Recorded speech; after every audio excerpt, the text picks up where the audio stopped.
Hello again, and welcome to another episode of Remember Me, daily readings for Lent. And I will start off by reading the second Sunday in Lent. Nothing is more useful or wholesome for one who would fain come to life everlasting than to meditate continually on the salvation of his soul. He that is more anxious for his soul's good than for the increase of his fortune or comforts of his body is a merchant truly wise. For he valueth the spiritual riches which perish not more than the perishable good things of earth. Blessed is that good servant who has been faithful over a little, who useth every moment of his life in a profitable way, who is not busied by what doth not concern him, and who, to please God, becometh like one that is deaf and dumb. He goeth through the bustle of the world in peace, having his soul always in his hand. Take therefore no thought of the behavior of thy neighbor, save and as far as the love of God and charity may require. Desire not the praises of men, seeing they are vain, but not fearful of their reproach, for instead of doing harm to thy soul, humiliations cleanse it, and render it more meet to receive a brighter crown in heaven. And none are worthy to be glorified in heaven who are unable to bear the reproach on earth for the love of God. This was by Thomas A. Kempis. And then to end the readings for today, bear the annoyances of your condition in a penitential spirit.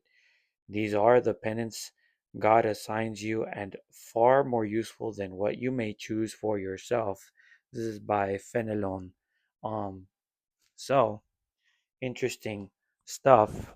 Before I start, I just want to I guess, talk to you guys. Hopefully, your Lent is going okay. It's the second Sunday. We're almost there. Um, don't give in. Keep going. You guys are doing a good job. If you're keeping up with your Lenten devotions, keep it up. Like I said, you're doing a good job. If you've fallen off, get back on that. Get back on that ship and let's go. There's still plenty of time for Lent. Even if even if we're in Holy Week, there's plenty of time to do penance for Lent. But anyway, let's move on to the readings for the reading for the second Sunday in Lent. Like it says, we should meditate continuously on the salvation of our soul. That is important. It's important to do that and to spend some time here. We should meditate constantly on the last four things: death, judgment, heaven, and hell. These subjects are not really talked about in church. It's not really popular to talk about that kind of stuff this day and age. That being said, that doesn't mean that it goes away. These things do not go away. There are these four certainties. We are going to die. We are going to be judged, and there is a heaven if we get there, or hell if we manage to earn it. These things are a reality, and just to go over this because I'm not really going to go too long in the death, judgment, heaven, and hell section. Maybe that's for a video for another day. But these are true realities of the Catholic faith, and we can't run from them. We have to constantly be thinking about that in our head, because if we don't, we'll lose sight of the goal. The goal is heaven, and we have to understand in order to get to heaven, we must die and we must face judgment. And like I've said before, your sins are not as bad as you think, right? There is still a chance if you're alive today, if God has granted you the grace to live another day, to see the sun for another day, it's because God has mercifully given you time to turn away from your sin and to come back to Him. So if you're somebody struggling with sin, just remember that God is giving you a chance by His love and by His mercy, and you should take advantage of that. Go back to Mass, go back to the sacraments. Please go to confession because it is important to do that. But continuing on. Sorry, he that is more anxious for his soul's good than for the increase of his fortune or comforts of his body is a merchant truly wise. This goes back to what Christ was saying about the rich man, uh, how hard it is, how difficult it is for a rich man to go into heaven, right? It's like more possible that a camel go through the eye of a needle. Now, like we talked before, there are a lot of people, unfortunately, who have a lot of worldly goods and will not let it go. Some of these people, well, most of these people are celebrities, but there are also people in your life. There are people who are doing very good in life. There's no reason. There's no reason to covet what they have. There's no reason to be jealous. There's no reason to. There's no reason to uh, um, to pray for their ill will or to have ill will towards them. But just understand that as much as the stuff that they have, they have all the cars, they have all the money, they have the life, they have the women, they have everything, that the world deems respectable. Understand that, you know, these are not, people say that with wealth and stuff, you are free, but in reality, for the most part, they become chains. This wealth that you have for the most, and I'm not hating on wealth, but I'm just trying to let you know, try to get you to understand that this love for wealth will be the weight that will bring you to the depths of hell. Because as much liberty as wealth it gives you, you have to understand that with that liberty comes the opportunity for sin. That's the problem. With liberty comes the opportunity to sin. God gave us a free will, but we have to do our best. We have to, with that free will, we have to love Him freely. And like I said before, wealth makes it very easy to sin. So remember, you have to keep your eye on the goal, which is to love God. There's nothing wrong with trying to accumulate wealth, of course, but just remember that also putting wealth at the center of your life kind of makes it into a false idol. For example, you can't go to church because you're taking an extra shift, or you're that focused on meeting your goals and you have to do overtime and you can't go to mass, or you're working on Sundays because you want more money. That stuff is gets in the way, and that's actually a violation of the first commandment, which is not to put things before God. And also, it's a violation of the third, but most importantly, you let money become your God. Don't let money become your God. We all know, like I said, money is important. We all know that, but it doesn't mean it has to be the center of your life. Shouldn't be the center of your life.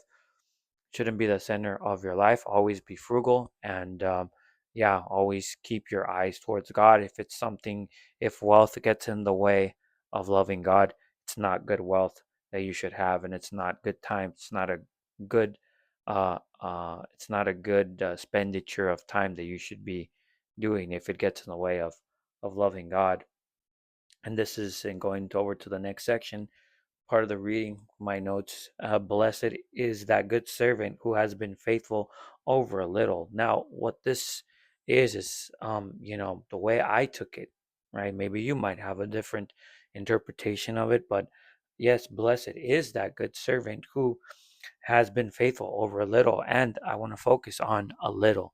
What does a little mean? What does it mean? Well, I think it means, to me, it would mean, blessed is he who praises God when, he doesn't have much, right? Like maybe, right? He doesn't have as much wealth as he wishes. He doesn't have the health that he wishes. But it's like the little is also, too, is like the little graces that God gives us. God, understand that God gives us grace every day, whether we want to acknowledge them or not. God gives us many gifts throughout the day, and we should be thankful for Him. And the good servant does thank God for the little that he has. Yeah, faithful over a little. The good servant is faithful, thankful, and faithful to God for the little gifts that God gives us. And I want to talk about also, we must thank God for the blessings, even the smallest ones. And I wanted to go to not despair, but also like even the little, like the other episode we were talking about, we were talking about fervor and continuing prayer, and I kind of want to continue on that because there is a concept known as desolation. Let me give you the definition for that. Desolation, the absence of consolation, sensible or spiritual. And then that's for prayer terms. Maybe we can go for that, cover it. And I'm sorry that we're not going to go over consolation, but applied specially to the intensest kind of aridity in which the soul is not only dry but feels itself abandoned by God. Um, Sometimes it's hard to pray. Desolation makes it feel like we're alone. And we have to remember, we have to be thankful for the little stuff, going back to what we must be faithful over a little. Sometimes it feels that God doesn't listen to our prayers. Sometimes we are disappointed when God says no. And I just want to let you guys know that it's not that God doesn't listen to your prayers. It's just God is letting you go through this tribulation because it's good for your spiritual health. Now, I know there's some people who might not believe that or might not feel like that's the case, but I can assure you that God doesn't operate in malice. Of course, He is all good. He doesn't operate in malice. So He doesn't give you these things because He wants to punish you, and that's something that was really difficult for me at one point, in my life, when I felt right. I had It's not just this desolation turned into despair, where I felt that God was not there for me, and I felt that I was alone, and I felt that that was the only conclusion, that I was alone, and it did a reputable amount of damage to me. But like, as we know, God uses bad for good. And I feel like God used that to ultimately make me into a better Catholic. I'm a way better Catholic today than, I was 15 years ago. I hope you guys are better, also grow spiritually. But like I said, don't let desolation turn into despair. Do not lose your faith in God. Please be faithful over a little. Be faithful. Like, you're alive today. God has given you a day more to grow in spiritual health, to grow in grace. He's getting maybe, and you know what, to just have a conversation with you guys, just a little pep talk here, man. We're all gonna have bad days, man. Sometimes the bad days last for a long time, but we have to stay in there, and we have to go through this tribulation because God knows that it's good for us. God knows that it's good for us. And when God feels that it is necessary, He will lift this weight off of us. God will come to save us. It might take a day, it might take a week, it might take a month, it might take years, but it will happen. It will happen. And you shouldn't lose faith. You should always be thankful. You should always be faithful for a little. Continuing on, if you let me just turn the page here. Sorry about that. Um, Moving on. Um, I think a couple of episodes ago we were talking about cover culture. This is not equal to it, but I want to take therefore no thought of behavior of thy neighbor, save as far as the love of God and charity may require. Maybe I shouldn't talk about cover culture. You know what this reminds me of? This goes back to the previous thing about not putting stuff in front of God. This is a reminder to prevent coveting, right? That's what it is, coveting. We shouldn't covet the things that our neighbor has. We shouldn't care about the stuff that our neighbor has. Basically, we shouldn't care about anything our neighbor does besides what he does spiritually. If your neighbor is not Catholic, you should let him know. Other than that, right? If he's not a real degenerate, I know we're all degenerates to a certain extent, but if he's not an outright degenerate, right? He's a good Catholic man. You should leave him be and mind your own business, and grow in God. And if your neighbor asks you for advice or help or anything like that in the spiritual life, that's when you go in there. But other than that, we should be focused, laser focused on our own path to God. And of course, right, we have charity for our neighbor, but we shouldn't care too much about what our neighbor is doing. Continuing on, desire not the praises of men, seeing they are vain. This is very important for everyone because everybody wants it's natural for our fallen human nature to want appraisal by men, but a great many people a great many people have fallen because of that. Great many people, right? There's there's we know examples. I don't want to go over them because this is not what the show's about. It's not what this channel is about. But I want you to understand, right? All some scandals that you know about, these things happen because people seek, right? People get blinded and they seek the praise of man, right? And they lose focus. Seeking the praise of man, it it becomes the center of your life, and it makes it easier for you to to fall into sin, to do these things. I know sometimes you guys hear some stuff and you wonder why these people do this. Why would good Catholics do these kinds of things? And it's because they lose sight they lose sight of what they're really supposed to be doing because they want the praise. Either people say, wow, he knows a lot about the faith, he's a smart man, he's a holy man, this stuff, right? It turns into excuse me it goes from trying to help others in the spiritual journey to trying to be the center, trying to be the star. um Whoever watches this, I hope you guys pray for me, and I just want to let you guys know that this channel, Società Sakrari, this channel, this movement stuff, is not about me. Okay, and I'll try not to I don't even want to show my face, but I had already done it in previous videos. That's why I'm doing this right now. I'm showing my face right now, but realistically, I don't want to be the center of this.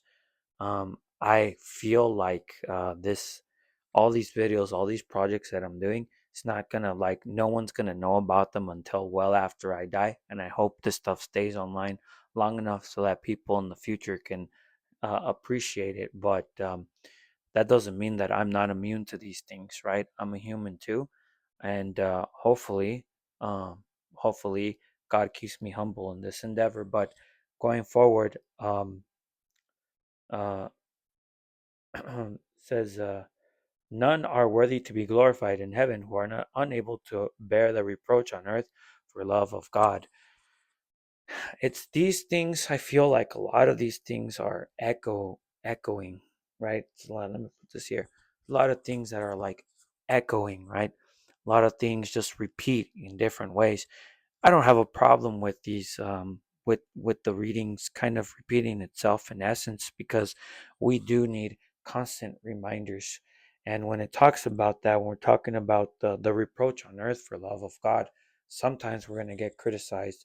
Most of the time we're going to get criticized by non-believers, whether it be from the internet, whether it be from heretics, schismatics, whether it be or even our own family.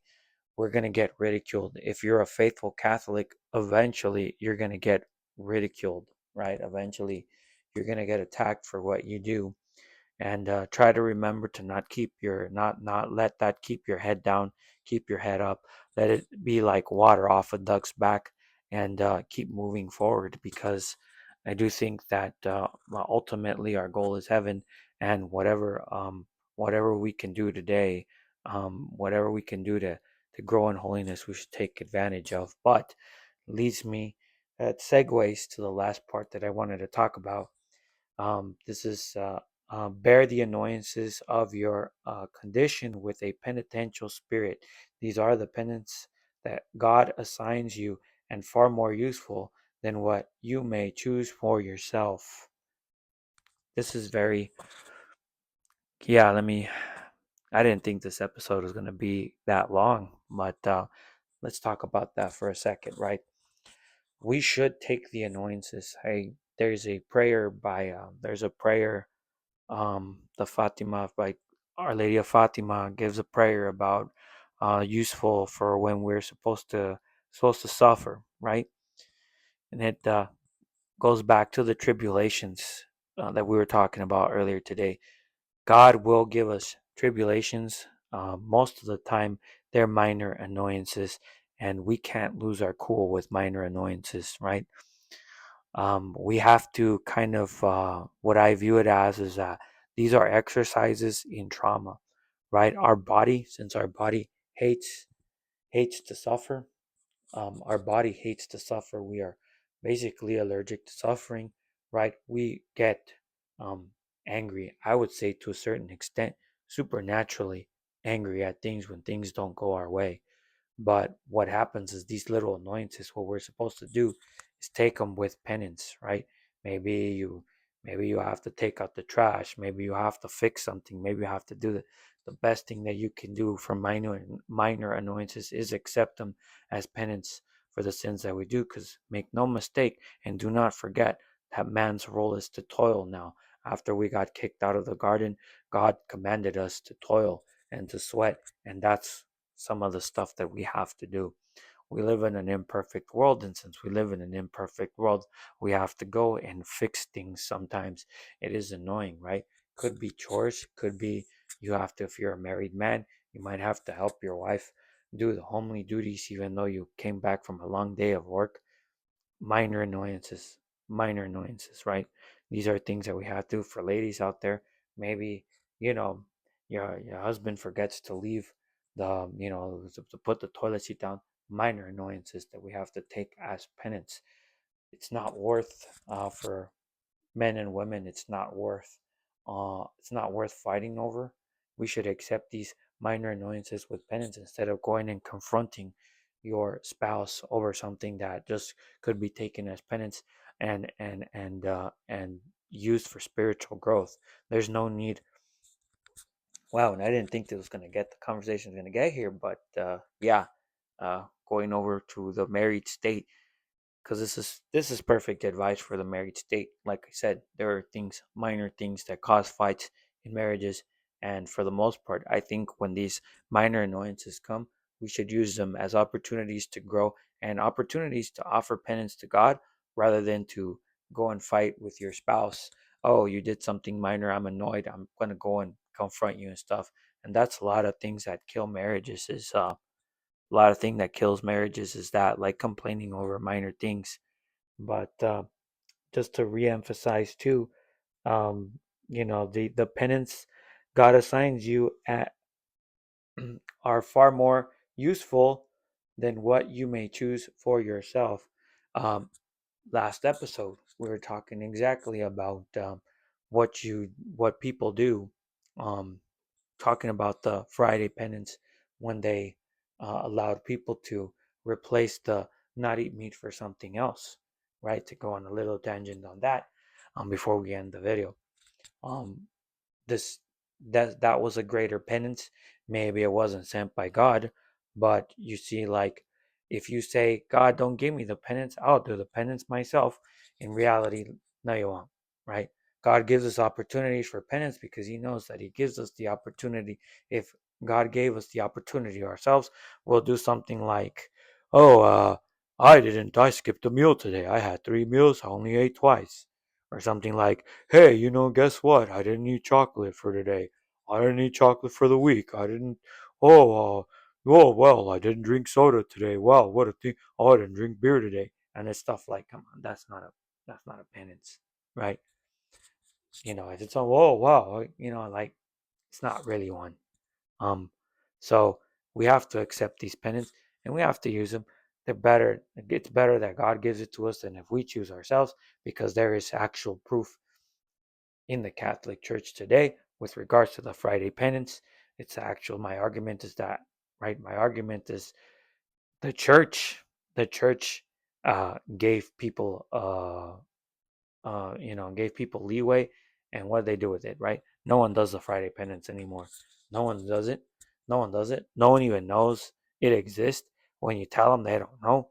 They don't do it. People don't do it, right? People went from you can replace the abstinence from meat to something else. People don't do that anymore. What people do is, they went from, I'll replace it with the rosary, to not Friday penance. What's that? I don't know that. That's where they went to, and that's where we're at. We have to accept the annoyances that God gives us, and I'm speaking to you, but strictly I'm speaking to myself, right? Trying to hold myself accountable. Got to do that. Got to accept the Friday. We got sorry. Got to accept the penance that God gives us, and it's the best one because it's the one that gets on our nerves, right? And God doesn't do this because He wants to bully us. God doesn't do this because He wants to annoy us. God gives us these opportunities, these little opportunities for penance, because they're practice, right? To get your body prepared for a bigger kind of struggle, a bigger kind of tribulation, right? And it's also a chance to grow in holiness. And with that being said, um, hope you guys have a great Sunday. Hope you guys have a great Sunday. Hang in there. I think there's only like 4 Sundays left. Um, yeah, 4 Sundays left, if I'm not mistaken. But if it's less, even better. Let's hang in there. I know it's been tough, and I feel personally that Lent's going by pretty quick. But you guys just hang in there and keep up with your devotions. If you quit, get back on there. Pray for me as I pray for you. And until next time, God bless and take care.